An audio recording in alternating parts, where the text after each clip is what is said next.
Buwisit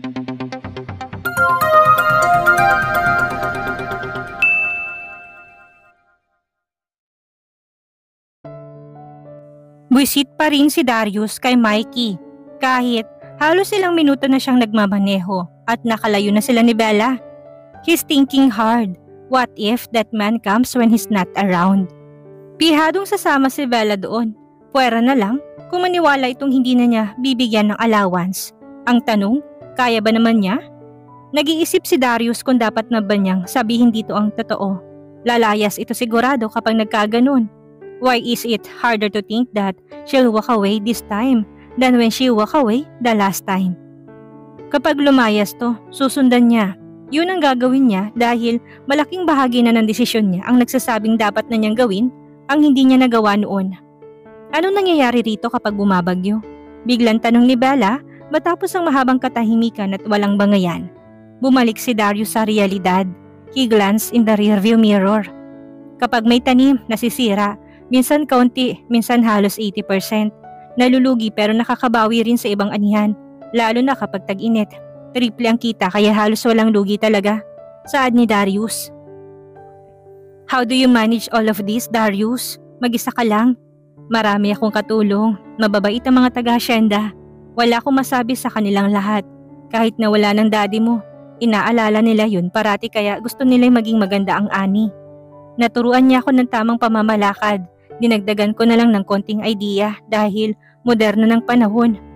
Parating produktibo ang De Guzman. Ilang taon pa lang ako nang dalhin ako dito ni Uncle Larry. He glanced at her but she remained staring outside the window. Tila para itong nalungkot nang mabanggit ni Darius ang ama nito. Magsabi ka nga sa akin ng totoo, Bella. Bakit ka umuwi dito? Hindi ka uuwi ng walang mabigat na dahilan. It has been 7 years. You never remember De Guzman and all of its people. Tungkol ba talaga ito sa abogado? Noon na lumipad ang mga mata ni Bella sa kanya pero hindi siya nagpahalata na nakikita niya. He just remained casual, driving. How did you know? Hindi ka rin talaga chismoso, anito sa kanya. Hindi si Darius umimik at mas lalong wala siyang balak na magpaliwanag kung paano niya nalaman. He glanced at her and smirked when he scanned her face. Kung ayaw mo sabihin ang dahilan, aalamin ko na lang sa sarili kong paraan. He said, and that was not a warning. That is what he's going to do. He has ways to find out. Kahit na abogadong lalaking yun, kaya niyang alamin. Baka naman kung ano ng kagaguhan ang ginawa nun kay Bella ay tulog pa siya sa pansitan. Nagparaya na nga siya dahil hindi naman siya ang gusto ni Bella. Tapos ay ganito lamang ang mangyayari. He had never treated her like a princess only to be hurt by other people. He was cheating. Mabilis at pagkabuntong hininga na sagot ni Bella sa kanya kaya muli ni Darius itong sinulyapan. Nasa seminar ako, birthday ni Harry. I drove even if it was raining. Even if I was sleepy and tired all day, I still had to make it for his special day. Bumabagyo na pero iba palang binabagyo niya sa mismong loob ng office. Umilingit at parang nagpait-pait ng mukha. He was banging a woman inside his office. Tura ni Darius dito. At kailangan mo pang sabihin? Hirap nito sa kanya kaya nadilaan niya ang labi. That made her rush back home to escape and avoid that lawyer. Wala naman yung pinagkaiba sa kanya, nakikipag-make love din siya kahit na si Bella ang mahal niya. Ang pagkakaiba lang ay wala silang relasyong dalawa habang yun ay boyfriend na ng 3 taon. At hindi ka buntis? Kung buntis man ako ay ako nang bahala sa anak ko. Mabilis na sagot ni Bella kaya hindi na lang si Darius umimik. He just felt his rage coiling up inside him. Buwisit ang mga lalaki at babaeng hindi marunong na salitang responsibilidad sa anak. Totoong responsibilidad. Ang dami ng batang nabubuhay na walang ama o kaya ina. Inaapi at hindi minamahal. Dumagdag pang gagong abogado na yon sa Maynila sa panloloko kay Bella matapos ang lahat. Ang tanong, anong gagawin niya kung buntis nga si Bella? Sumakit ang dibdib ni Darius sa kaisipan na makikipagbalikan na naman ito doon dahil sa bata. Pihadong susuyo yon. Mawawala na ito pang habang buhay kung ganun. Para si Darius naluluha sa kaisipan na yon. Nagdarasal siya sa isip na sana'y hindi mangyari yon. Panibagong move on na naman ang kakaharapin niya kapag nagkataon.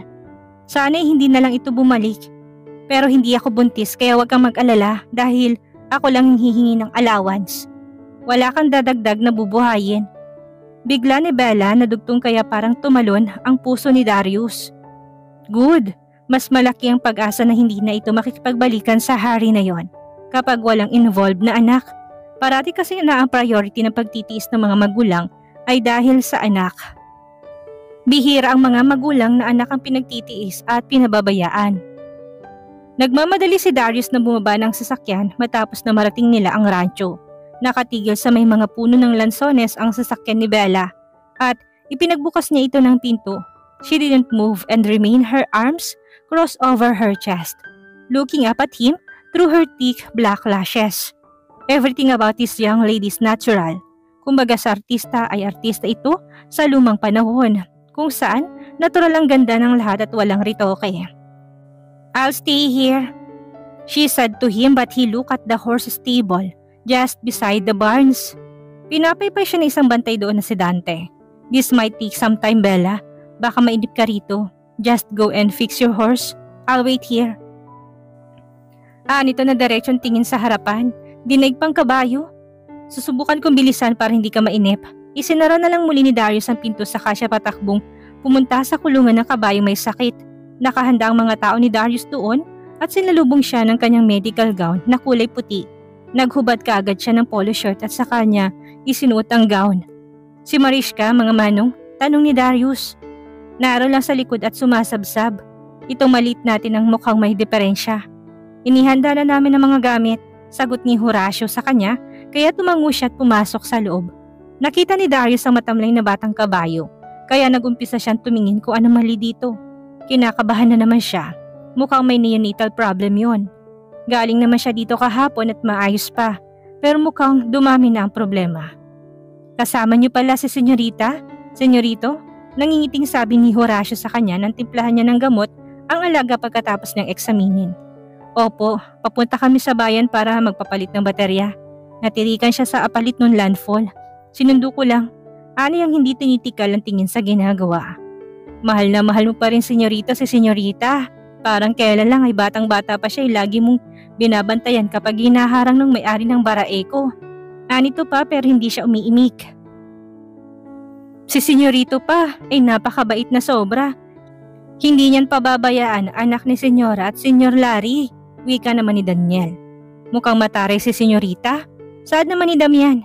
Napaka. Sagot naman ni Darius nang ikabit na sa alaga ang IV supplementation. Nagkatawanan ang mga ito. Pagkatapos niyang maikabit ang swero ay hinimas-himas niyang kabayo tinalikan niya. Titingnan ko rin si Mariska. Aniya sa mga tauhan, saka siya naglakad papalabas naman sa likod ng kwadra. Si Mariska ang titignan ni Darius pero si Bella ang nasa isip niya kahit anong ginagawa niya. He's really affected by her presence in every single way. Siya ang inaaway habang siya ang palihim na nagmamahal. She never noticed that sad smile on her face as she remembered childhood. It was the same place she used to go with her father whenever he was milking the cows. Paborito niya kasi ang sariwang gatas ng baka noon at pati ng kalabaw. Nasa labas na si Bella ng sasakyan ngayon, nakasandal sa may kotse at tinatanaw ang napakalaking rancho. Naroon ang mga kabayo, baka, kalabaw, baboy, manok at iba pang hayop na inaalagaan. Nakikita niya mga tao na parang ang langgam. Their barns were newly built, much more durable than the barns that they had. Being in Digosman is a breath of fresh air after so many years of staying in a busy city. Doon, kondo at eskwelahan siya. Gala sa gabi kapag walang pasok at hindi mahigpit ang schedule niya sa pag-aaral. She was so dedicated to her studies that it even came to that point wherein she didn't want to go out on a Saturday night date with Harry. Galit yun sa kanya kapag ganon dahil puro na lang daw siya aral. Anong magagawa niya ay talagang pangarap niyang magdoktor mula nang magkaisip siya at nalaman niyang may sakit ang mami niya nang matagal nang iniinda. Yes, hindi lang daddy niya ang dahilan ng pagpili niya ng kurso ng medisina. She overheard that her mom had an underlying disease that wasn't easy to be cured. She was wondering what that was and she never understood. Ang ganda ng mami ni Bella ay nawala, parang kinakain ng sakit ang malusog na katawan hanggang sa maging bedridden at tumanda ng maaga kahit na bata pa. Si Darius ang parating naroon. Lumalapit kaagad sa tuwing yun ay dumaraing sa sakit. Siya ay pinapaalis dahil makikita raw niya. Hindi ba niya pwedeng makita? anak siya. Iniisip niya at sinasabi sa kanya na ayaw na makita niya yun ang naghihirap, pero ibang naging pakahulugan niya sa lahat, lalo na't balita na may relasyon ng ina niya at ang ampon nila. Bella sighed and blinked. She had bittersweet memories everywhere. Gala rin siya sa buong asyenda noon at kung saan-saan nakakarating sakay ang kanyang bisikleta na may balancer. Lagi siya nitong napapadpad sa rancho at nagsasariling pindutin ang mga dibdib ng baka nila para manguha ng gatas pero wala namang lumalabas. Ang layo pala nito sa mismong mansyon. Nakapagtataka na hindi siya napapagod sa pagbebisikleta, tapos si Guada ay halos matuklapan na ng mata sa paghahanap sa kanya. She always goes to the mango plantation regularly. Mabababa lang ang mga puno doon ay namumungan at minsan nakasabit pa sa sanga ang bunga ay kinakagat na niya isa-isa. Ganon din ang mga oranges nila. Ang kakao ay tinatanggal niya sa puno dahil gusto niya mag-experiment at gawing tsokolate. Yun pala hilaw pa. And now they have their own chocolate factory, named after her. Darius did. Napangiti si Bella sa mga alaalang yun na tila ba nalimot na niya habang nasa Maynila siya. Nakakalungkot lang dahil ngayon ay may labi siyang pinagtataka na hindi niya maapuhap ang sagot. Dati hindi ni Bella naiisip yon pero ngayon ay gusto niyang hanapan ng kasagutan. Ang mga tanong na dapat siguro ay matagal na niyang inalam ang katotohanan. Imposible naman na binenta ang Di Guzman sa Uncle Ferret niya. Hindi nila kailangan ng pera, mayaman sila. Kahit na nagkasakit ang daddy niya at mommy, hindi sapat ang gastos doon para simutin ang buong Di Guzman. At kung sakali man na Di Guzman ang nawala, may pera naman siguradong mga magulang niya sa bangko na hindi niya alam bakit wala rin siyang nakuha at hindi na niya nabalitaan kung nasaan ang bank book. She sighed and looked back at the stable. Nasaan na ba si Darius at na makapunta siya kay attorney? Ang dami nang nabubuong tanong sa isip ni Bella ngayon. Noon, kontento lang siya na may pumapasok na allowance dahil yun ang sinabi sa last will. Pero ngayon ay gusto niyang hanapan ang simula ng lahat kung bakit nagkaganon. Naglakad si Bella papunta sa kwadra pero natanaw niya si Darius na lumabas na, nagsusuot ng polo shirt. Get into the car, mainit. Wika ni Darius kahit malayo-layo pa sa kanya, kaya napakurap siya. Napakurap si Bella sa maangas na pagkakasabi ni Darius at the same time sa lambing ng boses. Kahit na anong gaspang ng ugali niya dito ay hindi pa rin manawawala ang ganung ugali ni Darius sa kanya. Pasensyoso at mapag-alala. Where are we going? Ang layo naman ng shop. Tila inip na sabi ni Bella sa kanya nang lumiko sila sa daan pa kanan. Dadaan lang ako sa animal clinic, wika ni Darius dito at saka siya bumusina. Agad na bumukas ang gate at nakita niya kagad ang sasakyan ni Annalyn sa loob. May mga iba pang sasakyan doon at nakapilang mga tao na may dalang mga aso at pusa. Is this yours? Bella asked him but he just glanced at her. Ours, saad ni Darius at hindi na nakaimik na muli. Tinigil niya sasakyan. Sasama ka ba? I'll just check the people here. Baka may kailangan din na i-repair dahil sa bagyo. Go ahead, you have your own life. Just don't make it too long. Ayoko maghintay ng matagal, wika ni Bella. Darius hopped out without a single word. Malalaki ang hakbang niya na naglakad at nilapitan ang katiwalang nagbukas ng gate. Sir, ani Carding sa kanya. Problema dito Mang Carding? Tanong ni Darius na nakapamewang. Walang problema sir, kuryente lang ang nawala saka yung 2 bintana natin. Bumigay sa lakas ng hangin. Nagtawag na ako ng gagawa at bukas daw ay magkakabit na. Pinarush ko na, medyo may dagdag lang sa bayad. Walang problema Mang Carding, ang daming tao. Nandito si Ann? Opo sir. The handsome man just showed his ass here. Bulalas ni Annalyn kaya kagad siyang napalingon. Lumapit ang doktor sa kanya kaya umalis na si Carding. Hinawakan siya ni Ann sa balikat at hinalikan siya sa pisngi. How's everything going? Nanganak na si Mariska. Oh my God! Bulalas ng babae. Papunta dapat ako doon kaya lang dumaming pasyente dito. Kamusta? Maayos ba? He nodded casually.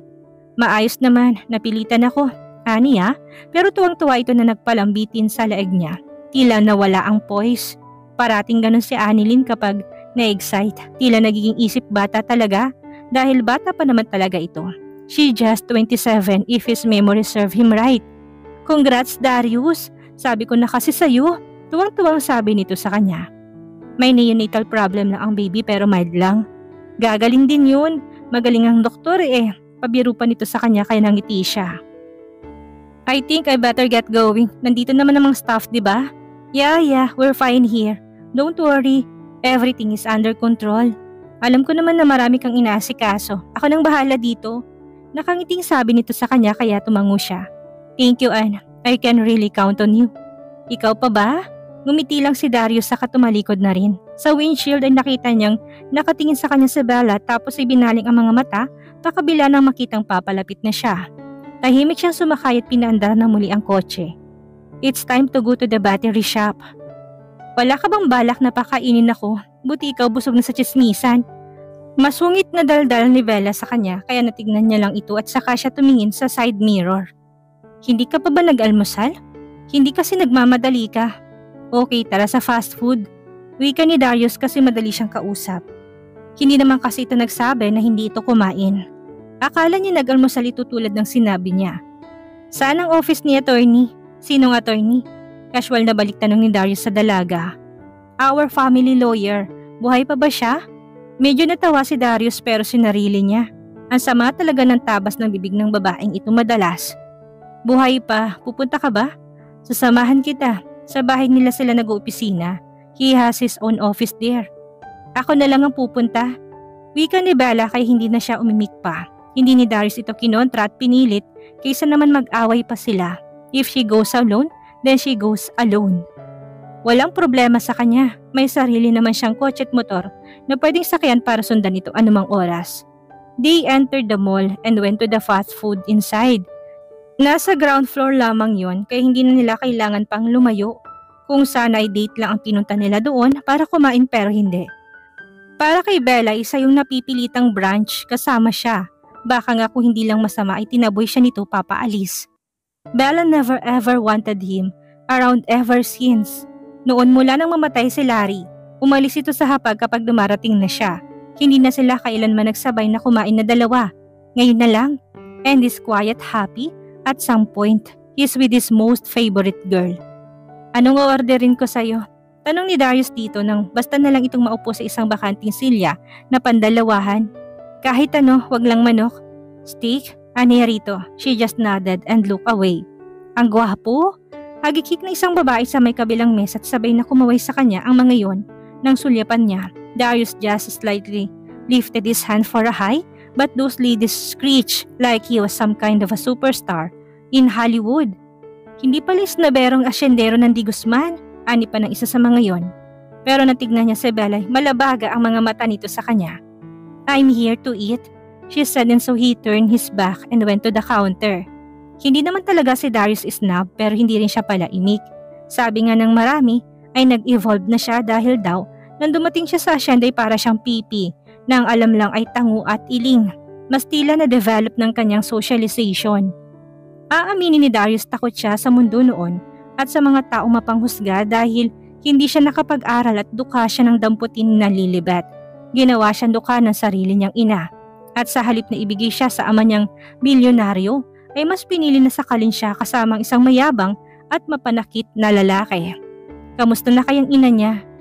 Sinabi ni Darius ang order sa crew at nakapila siyang naghintay ng kanilang orders. Alam niyang allergic si Bella sa manok kaya kahit hindi yun nagsabi ay hindi niya yun o-orderin ng ganong pagkain. When he's done, he returned to their table and sat beside her. Ang laki mo, wala nang space. Angal ni Bella sa kanya kaya napatanga siya. San mo ko gusto? Sa ibang mesa? Laglagang pa nga na tanong ni Darius. Bilhin mo kayang buong mall para lumabas ako. Sasapakin kita, inis na sagot ni Bella. Kaya pinakatitigan niya ang labi nitong walang mask. Sasamain ito sa kanya. Gusto mong samain kita? Buwisit din na tanong ni Darius dito. Sabi ko nga ang luwag na upuan, pwede ba 3 Darius? Irap ni Bella sabay inom ng pineapple juice. Mukhang nakahalata ito na talagang tototohanin niya ang banta niya rito. Kapag hindi ito tumigil ng kakaarte sa kanya, good thing her senses are working. Hindi talaga siya mangingiming halikan ito dito kapag hindi ito tumigil. Wala siyang pakialam na machismis man siyang tinuhog niya ang ina nito at ngayon naman ay ang anak. Lahat ng mga matay nasa likod ni Darius, tagusan ng tingin sa kanya kaya kagad siyang napalingon. The lady in a short black dress just entered the shop and caught everyone's eyes. Every man's eye to be precise. Umangat ang isa niyang kilay.